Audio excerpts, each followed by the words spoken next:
Hello everyone! Welcome po ulit sa aking YouTube channel, Quezon Province Realty TV. Okay, it's me again, Miss Geraldine Villarasa. Okay po, bago po ang lahat, ako po ay magpapasalamat sa aking mga viewers, sa aking mga subscribers na patuloy pong sumusuporta sa akin pong channel. Maraming salamat po sa inyong lahat, lalo na po dun sa mga inquiries ko, sa mga buyer ko na interesado po sa aking mga binablog. Maraming salamat po sa inyo sa patuloy nyo pong pagsuporta sa aking channel. Ano po? Then doon naman po sa mga viewers ko na sumusuporta lang, na hindi naman po sila bibili ng property pero pinanunood po nila lagi yung mga vlogs ko. Maraming salamat din po sa inyo. At sa lahat po ng subscriber ng aking YouTube channel, hindi ko po akalain na sa loob po ng magdadalawang buwan pa lang na umeere ang aking channel ay nasa kulang-kulang 400 na po ang aking subscriber. Maraming salamat po sa inyo. Lalo ko pa pong pagbubutihin ang aking pagbablog, ang pag-aalok po ng aking mga property sa inyo.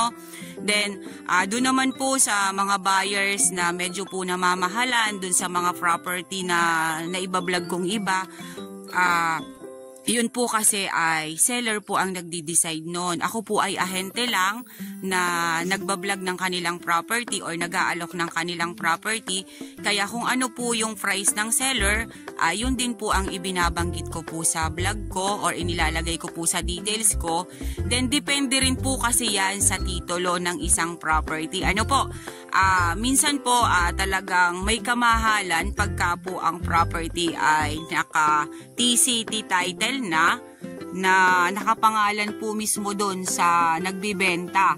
Kaysa po doon sa mga OCT or American title na medyo mura po talaga sila. Hindi po natin na yung pong babayaran sa mga ganong titulo ay napakalaki din po.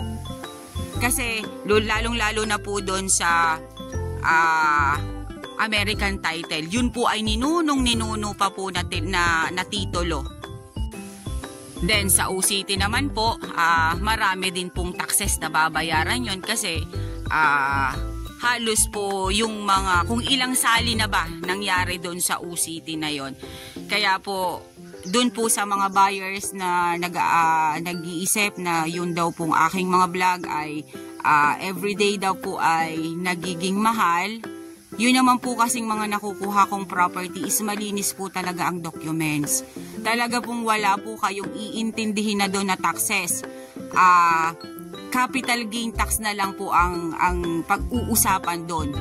Kasi buhay po lagi ang nasa titulo ng aking mga binibenta, lalo na po yung medyo may kamahalan po talaga. Hindi ko po maalis sa mga seller na mag-price po talaga sila ng malaki dahil malinis naman po talaga ang titulo nilang hawak. Okay po, anong haba na po ng aking nakwento, mag-uumpisa na po akong mag-vlog. Okay po, nandito po ako ngayon sa bayan po namin sa Lopez, Quezon. Meron po akong iba-vlog na isa po siyang property. Siya po ay 1 hectare pero ang nasa kabuuan po niya is 2.2 hectare. Ang ibibenta lang po ni seller is yung 1 hectare. Mula po dun sa Provincial Road hanggang dito po sa property ay nasa 400 meters lang po ang layo niya. Then yan pong natututukan na yan ng aking camera. Yan po yung Barangay Road na papunta po dito sa property. Then ito pong property na to, may frontage po siya dito sa Barangay Road na nasa 40 meters. Okay po, tara po samahan niyo po ako sa pag-iikot ko dito sa 1 hectare ng Lopez, Quezon. Okay po. Ayan, dito pa lang po sa bungad, makikita po natin, ayan, may Jimelina na po siya.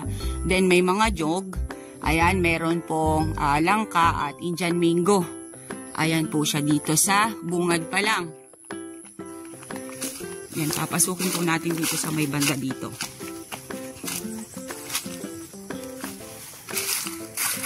Ayan po, ayan po yung langka. Then ayan, meron po dito dalawang pitak ng babuyan si seller. Then ayan po ang mga nyog. Ayan, katamtaman pa lang po silang namumunga. Kumbaga po, matagal nyo pa po silang mapapakinabangan. Ano po? Then, ayan, yung side na yan, medyo po siya pa slope ng konti. Semi-slope lang naman po yung side na yan. Ano po? Then, eto po yung bahay ni seller. Yan po ay kasama na po sa bentahan nila yung kanyang kubo na yan. Half cement, half hollow blocks po. Then, yung pong dingding niya is amakan. Yung po yung uso ngayon dito sa amin na dingding. Tinatawag po yan dito ngayon na native na bahay pagka mga ganyan. Ayan, makikita naman po ninyo ang dami po niyang nyog. Ayan, meron po ditong batino sa side na to. Then, ayan, meron pong mahogany. Then, eto may fruit bearings again. Guyaban. Avocado. Ayan po ang nakita ko dito sa area. Then yan nga po, medyo po siya patalibis. Ayan po, yung part na yan, patalibis po siya. Then, makikita naman po natin, hindi po siya katulad ng ibang property na nabablog ko na talagang grabe po ang damo. Ito naman po ay hindi. Medyo lang po talaga umulan ng mga ilang araw dito sa amin, kaya medyo po lumago-lago po yan, yung mga damo-damo na yan. Ayan, bababain pa po natin ng konti. Dito po muna tayo sa side na to. Ayan.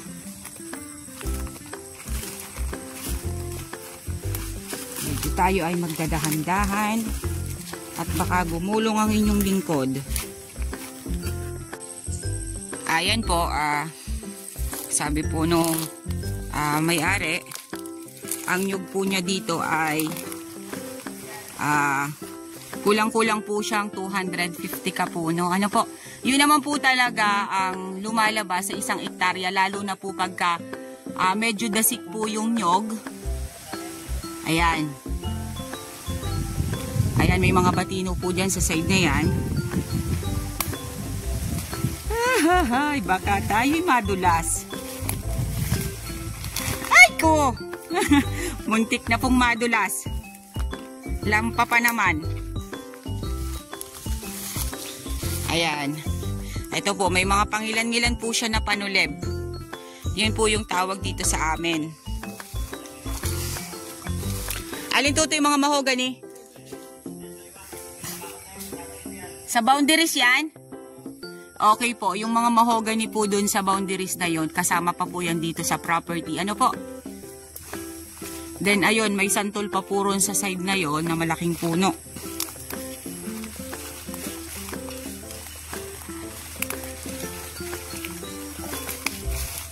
Ayan. Maganda po yung area.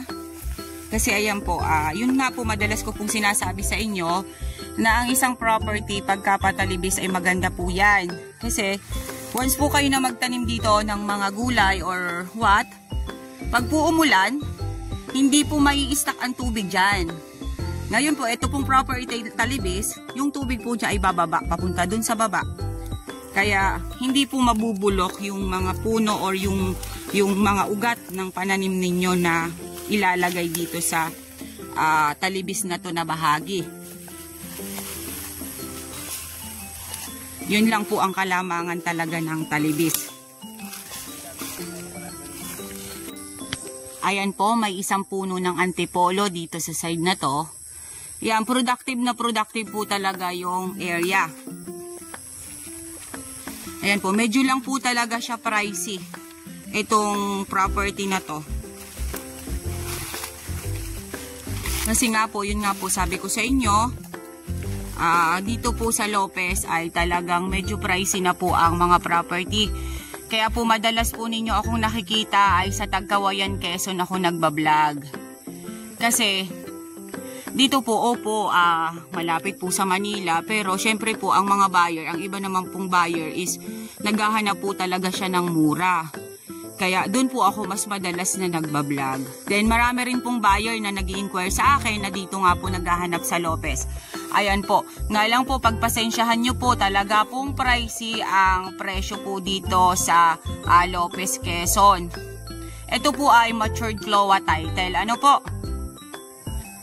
Ayan, yung about po sa price, mamaya po kasi tatanungin ko po si seller kung magkano po talaga ang sagad nitong area na to.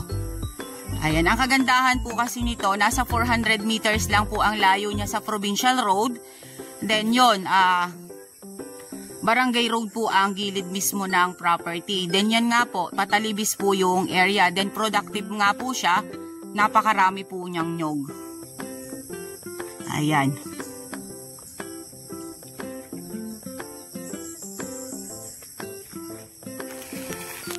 Tutoy! May sapa ba dito? Wala. Okay po, ang source po ng tubig dito is balon. Kadalasan po na kinukuhanan talaga ng tubig sa amin dito sa Quezon is balon. Ano po? Then ang kagandahan po ng property, meron na po kayong kubo. Then ayun, may kuryente na rin po yun. Kaya wala na po tayong po problemahin about sa electricity. Kasi ito po, pag ito po nabayaran ninyo, meron na po kayong titirhan na kubo dyan, then may kuryente na po.